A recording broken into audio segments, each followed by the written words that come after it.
Hello students, एक info की YouTube channel में आपका एक बार फिर से स्वागत है। आज हम सेकंड पार्ट लेकर आए हैं नेटवर्क सेक्शन में लगी हुई एक आईसी जिसका नाम है 070 AIC, जिसे APT नाम से जानते हैं। पिछले वीडियो में आपने इसका थ्योरी सेक्शन देखा कि सर्किट कैसे वर्क करता है, कहाँ से कनेक्ट है, कितने कंपोनेंट लगे हैं। आज हम उसको बोर्ड में ट्रेस करके दिखाएंगे और बताएंगे कि किस फ़ोन में ये बाईपास हो सकती है, किस में नहीं होती है, और इस आईसी के ख़राब होने पर या वीक होने पर फ़ोन में क्या क्या दिक्कतें आती हैं। तो आइए स्टार्ट करते हैं। तो ये हमने Redmi 5S का फ़ोन लिया हुआ है। तो देखिए, सबसे पहले हम इस आईसी में ये देखेंगे कि इस आईसी में क्लॉक लाइन कौन सी है, डेटा लाइन कौन सी है। तो ये आईसी लगी हुई है 070 AIC। इसके पास ये कंपोनेंट दो लगे हुए हैं, दो कैपेसिटर। तो ये दोनों कैपेसिटर जो आप नीचे वाला कैपेसिटर देख रहे हैं ये भी पैरेलल में है। ये देखिए, वन साइड ग्राउंड है और ये भी कैपेसिटर पैरेलल में ही है। तो ये दोनों कैपेसिटर इस साइड क्या थे, ग्राउंड थे, यानी ये दोनों पैरेलल हैं। कैपेसिटर इसका ये सिरा ग्राउंड है और इस सिरे में क्या होता है कि एक ये नीचे वाला कैपेसिटर क्लॉक का है और ऊपर वाला कैपेसिटर डेटा का है, जो कि CPU से है। तो इसमें हम GR चेक कर लें जिससे हमें आइडिया लग जाएगा कि लाइन ओके है। तो क्लॉक में आ रही है 444 और इसमें डेटा में आ रही है 379, यानी क्लॉक डेटा यहाँ तक पहुँच रही हैं। इट मीन्स 99.9% इस आईसी तक भी क्लॉक डेटा का कनेक्शन है। अभी हम आईसी उतारेंगे नहीं, क्योंकि अभी क्या होगा कि इसकी फॉल्ट है या नहीं कैसे डायग्नोज करेंगे। तो आईसी को उतारने की ज़रूरत नहीं है, ऐसे आप GR चेक कर सकते हो। इसके बाद हम आगे बढ़ेंगे, 1.8 वोल्ट की सप्लाई चेक करेंगे। तो जो 1.8 वोल्ट की सप्लाई है वो इस कैपेसिटर में आती है। इधर GR आया और इस साइड ग्राउंड है और इसमें ये सप्लाई आती है पावर आईसी के LDO सेक्शन से। तो हमने बैक साइड PMIC देखी, ये पावर आईसी है जिसका नाम है PM8953। तो इसमें क्या होता है कि LDO वोल्टेजेस निकले हैं। तो यहाँ पे इसके जस्ट ऊपर जो कैपेसिटर लगा है यहाँ से LDO वोल्टेज 1.8 L5 जो सबसे लंबी लाइन होती है, बहुत जगह गई है, वो यहाँ से निकली हुई है। तो इस जगह से हम डायरेक्ट वहाँ पे बीप कराएंगे, दोनों में सेम GR आएगा। तो यहाँ पे हम GR चेक करते हैं 385 और इसके बगल में आया 446। इस कैपेसिटर में चेक किया 708, यानी 706 वाला 1.8 वोल्ट वाली सप्लाई है। तो स्टूडेंट देखिए, इस कैपेसिटर में ये जो सेकंड कैपेसिटर है, मैंने सर्किट से देखा है, इसमें 1.8 वोल्ट V रेगुलेटर आता है। जो रेगुलर वोल्टेज है, काफ़ी लंबी लाइन होती है L5 की, पावर आईसी के अंदर LDO सर्किट से आता है। तो देखिए, यहाँ पे GR चेक करते हैं 386 है और इधर ग्राउंड है। तो बैक साइड में हम जाएंगे पावर आईसी के पास, जो कि पावर आईसी PM8953 लगी हुई है और इसमें ये जो NM दिख रहा है इंटरनल कंपोनेंट, इसके जस्ट ऊपर इस कैपेसिटर से लाइन निकली हुई है। तो देखिए स्टूडेंट, ये कैपेसिटर पहचानना सर्किट के थ्रू बहुत ही आसान हो जाता है। तो यहाँ पर भी GR उतनी ही आएगी 386 और इधर ग्राउंड। जबकि इसके बगल वाले में चेक करेंगे तो GR चेंज हो जाती है। इट मीन्स कि यही कैपेसिटर है जो पावर आईसी के अंदर से क्या निकाल रहा है, 1.8 वोल्ट निकाल रहा है। और ये वोल्टेज कहाँ पहुँच रहा है, इस कैपेसिटर में, और इस कैपेसिटर में जाने के बाद ये आईसी में भी पहुँच रहा है। अब हम आगे बढ़ते हैं, VPH लाइन देखते हैं। तो इस फ़ोन में VPH लाइन आई है। जो जियो फ़ोन होता है उसमें डायरेक्ट VBAT होता है, VPH नाम का कुछ नहीं होता। तो इसमें VPH आया है रजिस्टर के थ्रू। तो ये रजिस्टर जो आप देख रहे हो, तो देखिए ये जो रजिस्टर ये आपस में बीप दे रहे हैं और इसी में सप्लाई रजिस्टर के थ्रू इस बक कॉइल में पहुंच रही है। कैपेसिटर भी ये लगा हुआ है और डायरेक्ट आईसी में ये पहुंच रही है सप्लाई। तो इस रजिस्टर में कहाँ से वोल्टेज आ रहा है? वीपीएस से। तो हम वो वोल्टेज जिस आईसी से निकला हुआ है वो दिखा देते हैं। इस आईसी से निकला है PMI 8952। यहाँ पे ये बक कॉइल लगी है, इसी के पास के कैपेसिटर से ये वोल्टेज निकला हुआ है। देखिए ये ग्राउंड है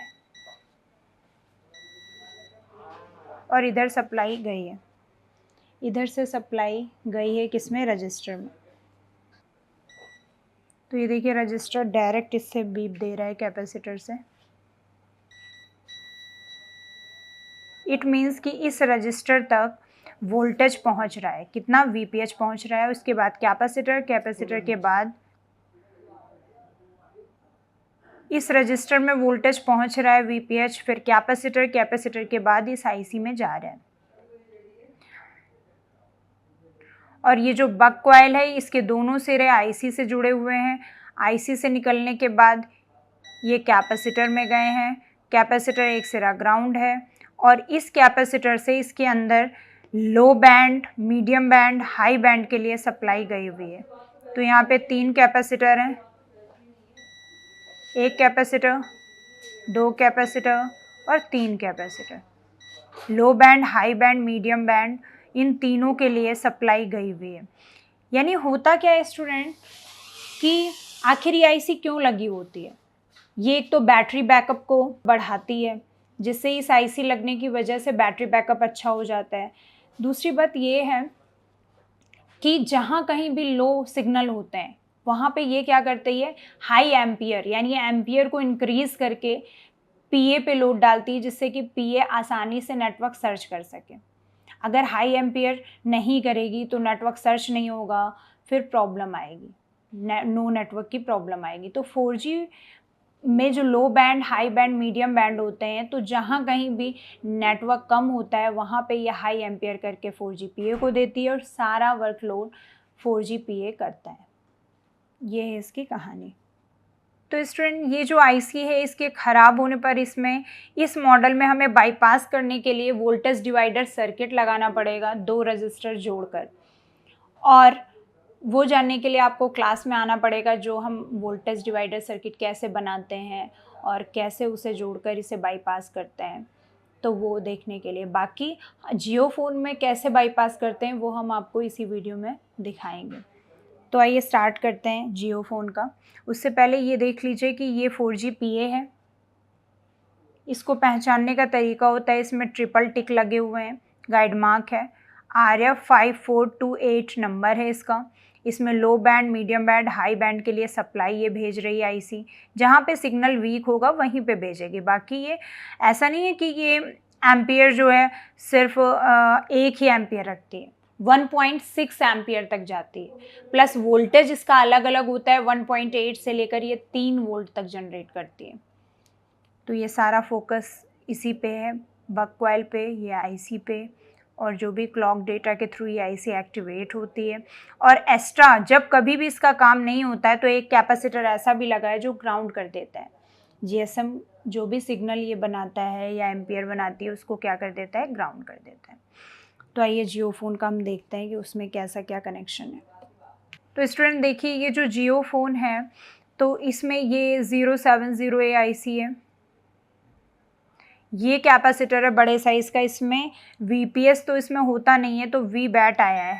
ये देखिए नीचे ग्राउंड है और ऊपर साइड में जब हम देखेंगे तो ये इसमें क्या आएगा?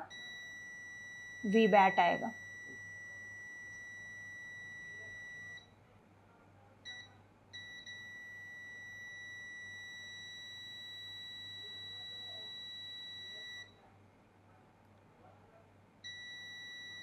ये देखिए इसमें V बैट आएगा। तो इसलिए ये वाली आईसी को हम बाईपास कर सकते हैं इजीली, क्योंकि V बैट है। अगर VPH होता तो इसको इजीली बाईपास नहीं कर सकते, वोल्टेज डिवाइडर सर्किट लगा के ही हम बाईपास कर सकते हैं इसको। तो आइए बाईपास कैसे करना है ये हम आपको दिखा देते हैं। तो स्टूडेंट आपको करना क्या है, ये एक डेड फ़ोन है, सिर्फ हम आपको बाईपास करने का तरीका बता रहे हैं। कि सबसे पहले आपको क्या करना है, बैटरी कनेक्टर के प्लस से बीप करानी है। कौन सी बॉल बीप देती है, देखिएगा, बैटरी कनेक्टर के प्लस से बॉल बीप दिलानी है। ये सेकंड नंबर बॉल बीप दे रही है। इसके बाद बक कॉइल से बीप दिलानी है। सेकंड नहीं दे रही, फर्स्ट दे रही है। तो ये जो फर्स्ट है ये बक कॉइल से बीप दे रही है और इसकी सेकंड बीप दे रही है बैटरी कनेक्टर के प्लस से। तो आपको इन दोनों में सोल्डर फैला देना है, बस आईसी बाईपास हो जाएगी। क्योंकि इनपुट यहाँ से आता है और आईसी के अंदर, इसके अंदर कंपोनेंट लगा होता है जिसके थ्रू ये स्विचिंग करा के क्या करती है, एम्पियर को बढ़ाती है। तो आपको क्या करना है, जो यहाँ से वी बैट आ रहा है और जो ये बक कॉइल है स्विचिंग के लिए लगी हुई है, जो आउटपुट देती है, हाई एम्पियर बना के देती है, तो उन दोनों को क्या करना है, आपस में शॉर्ट कर देना है। बस फिर 4G आपका पीए काम करने लगेगा। इससे बस प्रॉब्लम ये आएगी कि बैटरी बैकअप कम हो जाएगा, यानी जो पहले जितनी देर बैटरी चलती थी उतनी देर नहीं चलेगी। बट हमेशा ऐसा नहीं होगा, ये तब होगा जहाँ पे नेटवर्क कम आते हैं, 4G नेटवर्क कम है या उनके बैंड कम लगे हैं, तो वहाँ पे ये हाई एम्पियर देती थी बना के। तो अगर हाई एम्पियर ये नहीं दे पाएगी तो क्या होगा, बैटरी से डायरेक्ट यानी बैटरी पर लोड पड़ेगा। तो इससे क्या होगा, बैटरी बैकअप कम हो जाएगा। इसके ख़राब होने से प्रॉब्लम ये आती है कि नेटवर्क कम आना, जैसे जियो फ़ोन में चार्जिंग बार की तरह नेटवर्क चलना। दूसरा, बाकी एंड्रॉयड फ़ोनों में रजिस्ट्रेशन फेल्ड की प्रॉब्लम, मतलब रजिस्टर्ड नहीं होगा, नेटवर्क रजिस्टर्ड नहीं होगा। और रजिस्टर्ड नहीं होगा तो फ़ोन में सिम काम ही नहीं करेगा, नेटवर्क आएंगे ही नहीं और आप फ़ोन का यूज़ कर ही नहीं पाएंगे। तो आई होप कि आपको ये 070A IC का डिस्क्रिप्शन समझ में आया होगा, डिटेल समझ में आई होगी। इस वीडियो में इतना ही। नेक्स्ट वीडियो में मिलते हैं एक नया टॉपिक लेके, तब तक के लिए धन्यवाद।